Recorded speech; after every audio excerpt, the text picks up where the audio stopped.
வணக்கம். மீண்டும் சிம்ரதானா charitable trust ஆன்மீகத்தில் பயிற்சிகளை செய்ய தொடங்கும் பொழுது சந்தேகங்கள் எழும்புகிறது. சந்தேகத்தை தீர்த்துக் கொள்ள நான் உங்களுக்கு கிடைத்திருக்கிறேன். கண்டிப்பாக எந்த விதமான ஹெசிடேஷன் இல்லாம கேட்டீங்கன்னா, கடவுள் எனக்கு என்ன அறிவை கொடுத்திருக்கிறார், அனுபவத்தை கொடுத்திருக்கிறார், நான் உங்க சந்தேகத்தை தீர்த்து வைக்கிறேன். நண்பர் ஒருவர் சுவிட்சர்லாந்தில் இருந்து ஒரு கேள்வியை கேட்டிருக்கிறார். அதே கேள்வியை சென்னையிலிருந்து ஒரு அன்பர் கேட்டிருக்கின்றார். என்ன என்றால், குருவே, குண்டலினி விழிப்புணர்ச்சி பற்றி இப்பொழுது நிறைய இடத்தில் பயிற்சி வகுப்புகள் நடந்து கொண்டிருக்கின்றது. தீட்சைகள் எடுத்துக்கொண்டு அவர் சொல்லிக் கொடுத்ததை பிராக்டிஸ் பண்ணோம்னா குண்டலினி விழிப்புணர்வு கொள்ளும் அப்படின்னு சொல்லி ஏதோ ஒரு பீஸை வாங்கிட்டு சொல்லிக் கொடுக்குறாங்க. இன்னும் சில வேற இடத்துல குண்டலினி பத்தி எந்த விதமான நாலேஜ் இல்ல, தியானம் செய்யுங்க, தியானம் பண்ண பண்ண உங்களுக்கு சமாதி நிலை கிடைத்து விடும் அப்படின்னு சொல்றாங்க. தயவு செய்து குண்டலினி விழிப்புணர்வால் நமக்கு கிடைக்கும் பலன், சமாதி அடைவதால் நமக்கு கிடைக்கும் பலன், குண்டலினியும் சமாதியும் ஒன்றா? குண்டலினி ஏற்படும் பொழுது சமாதி கிடைக்குமா? சமாதி கிடைக்கும் பொழுது குண்டலினி விழிப்புணர்ச்சி பெறுமா? அற்புதமான கேள்விகள், நிறைய கேள்வி. இது 2-3 பேர் கேட்டிருக்காங்க. எல்லாத்தையும் சேர்த்து நான் ஒரு வீடியோல உங்களுக்கு பதில் சொல்லிட்டு இருக்கேன்.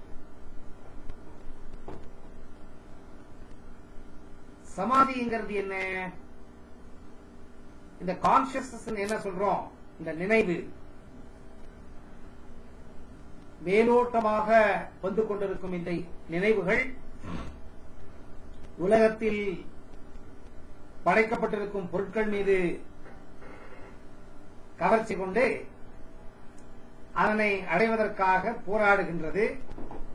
ஆனால் இந்த கான்சியஸ், அதாவது இந்த நினைவலைகள் எங்கிருந்து வருது கேட்டீங்கன்னா, அன்கான்சியஸ் மைண்ட்ல இருந்து வருது. இந்த அன்கான்சியஸ் மைண்ட் எங்க இருக்கு? கான்சியஸ் மைண்டுக்கு உள்ள இருக்கு. கான்சியஸ் மைண்டுக்கு உள்ள போகணும்னா எப்படி போறது? அதுக்குதான் 8 படிக்கட்டு. யம, நியம, ஆசன, பிராணயாம, யம, நியம, ஆசன,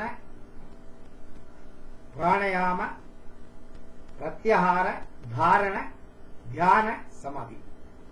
8 படிக்கட்டு. 8 படிக்கட்ட நீங்க 7 படிக்கட்டை தாண்டி போனா 8வது படிக்கட்டு கிடைக்குது. இந்த 8வது படிக்கட்டு என்னன்னு கேட்டீங்கன்னா, கான்சியஸ்ல இருந்து அன்கான்சியஸுக்கு போய் அன்கான்சியஸ்ல இருக்கிறது எல்லாத்தையும் எரிக்கிறது. ஒண்ணுமே இல்லாத ஒரு பஸ்மமான நிலை, அதுதான் சமாதி. வெளியே என்ன நடக்குது தெரியாது, உள்ள என்ன நடந்துட்டு இருக்கு தெரியாது.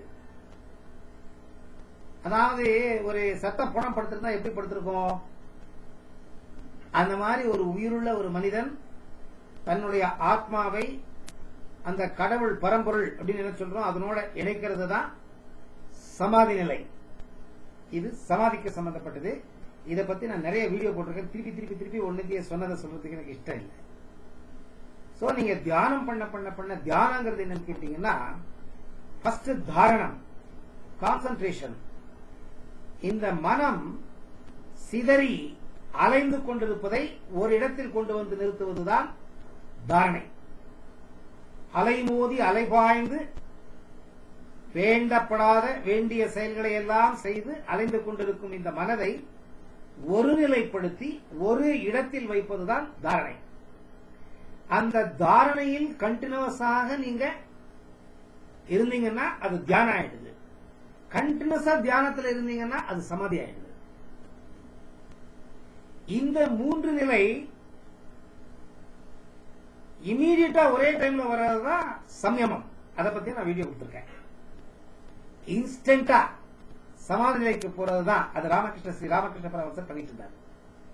அது சம்யமம். இந்த குண்டலினிங்கிறது இது கான்சியஸ் காம்பவுண்ட், அதாவது இது உடலுக்கு சம்பந்தப்பட்டது. உடலுக்கு சம்பந்தப்பட்டது. இந்த உடல் இயங்க வேண்டும் என்றால் அந்த குண்டலினி எனர்ஜி தேவை. அந்த கான்சியஸ்னஸ் அது காம்பவுண்டா இருக்கும். கீழே சட்டில் எனர்ஜி, அதாவது கண்ணுக்கு தெரியாத ஒரு சூட்சமான ஒரு சக்தி எனர்ஜி. அது உங்களுடைய மூலாதாரத்துக்கு பக்கத்துல பெரினியம் அப்படிங்கிற ஒரு இடம் இருக்கு. அந்த இடத்துல பாம்பு மாதிரி சுத்திட்டு படுத்திருக்கும். இது குண்டலினி. இது 2 இருக்கு. குண்டலிக்குன்னே செப்பரேட்டா லயயோகம் அப்படின்னு ஒண்ணு இருக்கு. அது இந்த பிராணாயாமங்கள், அப்புறமா அந்த பிரீத்திங் டெக்னிக்ஸ், அப்புறமா சில தியான வழிமுறைகள், சக்கரங்களை இயக்கும் தியான வழிமுறைகள். இதை பின்பற்றினால் குண்டலினி விழிப்புணர்வு ஏற்பட்டு மூலாதார சக்கரத்திலிருந்து சகஸ்ரார சக்கரத்துக்கு வந்து, சகஸ்ரார சக்கரமே மேலதான் இருக்கு. சகஸ்ரார சக்கரத்துக்கு வந்து அந்த பரம்பொருளோடு இணைந்து மீண்டும் திரும்ப மூலாதாரத்துக்கு போவது. இது ஒரு வகை. இன்னொன்னு நிர்விகல்ப சமாதி அப்படின்னு சொல்றோம். இந்த நிர்விகல்ப சமாதி சாதாரணமா தியானம் பண்ணிட்டு இருந்தா கிடைக்கிறது. நிர்விகல்ப சமாதி 21 நாட்கள், 21 நாட்களுக்குள் அந்த அந்த ஆத்மா அந்த பரம்பொருளோடு இணைந்து இருக்கிறது. அது மீண்டும் இந்த உடலுக்கு வரவில்லை என்றால் நம்ம உடல் என்ன சொல்றது, சமாதி அடைந்த நிலையில் அப்படியே இருக்கும், உயிர் இருக்காது. இது நிர்விகல்ப சமாதியின் கண்டிஷன். அதே மாதிரி இந்த குண்டலினி பரம்பொருளை அடைந்து நிர்விகல்ப சமாதிக்கு சென்று எந்த விதமான உணர்வு இல்லாமல் இருந்து 21 நாட்களுக்கு பிறகு திரும்பி வரவில்லை என்றால், தியானத்தில் ஏற்படும் நிர்விகல்ப சமாதியில் 21 நாட்களுக்கு பிறகு என்ன ஏற்படுமோ அதுதான் இந்த குண்டலினி பரம்பொருளோடு சேர்ந்தப்ப ஏற்படும். நீங்க ஒண்ணு நினைச்சுக்கோங்க, குண்டலினியும் சமாதியும் ஒன்னல்ல. ஆனா குண்டலினால என்ன கிடைக்குது அதுதான் சமாதியினால கிடைக்குது. ஆனந்தம், பரமானந்தம் அப்படின்னு சொல்றோம் இல்லையா, அது இந்த சமாதி நிலையில கிடைக்குது. அதே மாதிரிதான் இந்த குண்டலினி அவேக்கனாகி சகஸ்ரார சக்கரத்துக்கு போய் மேல பரம்பொருளோடு இணையும் பொழுது பரமானந்தம், ஆனந்தமய கோஷம் இயக்கப்படுகின்றது. நீங்கள் இறைவனடி சேர்ந்தீர்கள் என்று சொன்னதை விட நீங்கள் இறைவனாகின்றீர்கள்.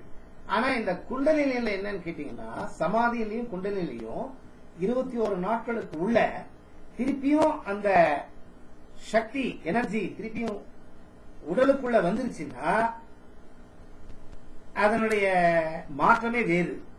பசி இருக்காது, எப்பவுமே ஆனந்தம், துக்கம் இருக்காது. கடவுளுடைய குணங்கள் எல்லாமே அந்த மனிதருக்கு வந்துவிடும். அவர் வேணும்னா சமாதிக்கு போலாம், வேணாம்னா திருப்பி நார்மலா ஆர்டினரி மனுஷன் மாதிரி இருக்கலாம். ஒரு தடவை போய் திரும்பி வரலன்னா அவ்வளவுதான், கடவுளோடு போய் இணைஞ்சிருவார். சமாதி நிலை இருக்கும் பொழுது குண்டலினி அவேக்கனாக வேண்டியதில்லை.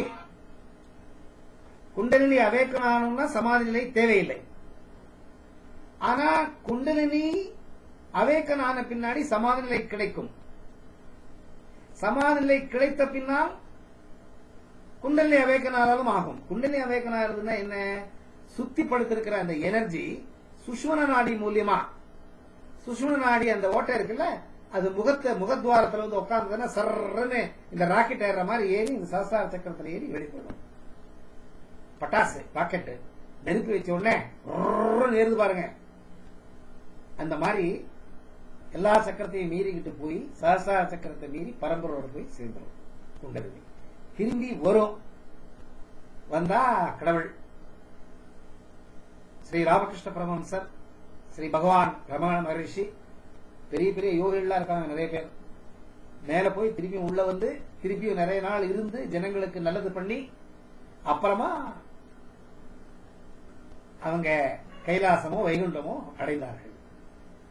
சோ குண்டலினி அவேக்கனானா சமாதி தேவையில்லை. சமாதியே வேறு, குண்டலினியே வேறு. சமாதி தியானத்தினால் கிடைக்கக்கூடிய ஒரு ஆனந்தமயமான ஒரு நிலை. குண்டலினி அவேக்கன் என்பது சமாதி தியானம் செய்யாமலேயே குண்டலினி அவேக்கன் பண்ணி அதை சாஸ்திரத்துக்கு கொண்டு போய் நிர்விகல்ப சமாதிக்கு அடையலாம், சேரலாம். சோ இது இருக்கிறப்ப அது இருக்கணும்னு இல்லை, அது இருக்கிறப்ப இது இருக்கணும்னு இல்லை. ஆனா இது இருக்கிறப்ப அது கிடைச்சாலும் கிடைக்கலாம், அது இருக்கிறப்ப இது கிடைச்சாலும் கிடைக்கலாம். கண்டிஷன் இல்லை. இதே வேற அதே வேற, ரெண்டுத்துல கிடைக்கிறதும் ஒண்ணுதான். சோ உங்க கேள்விக்கு நான் பதில் கொடுத்திருப்பேன்னு நினைக்கிறேன். நன்றி, வணக்கம்.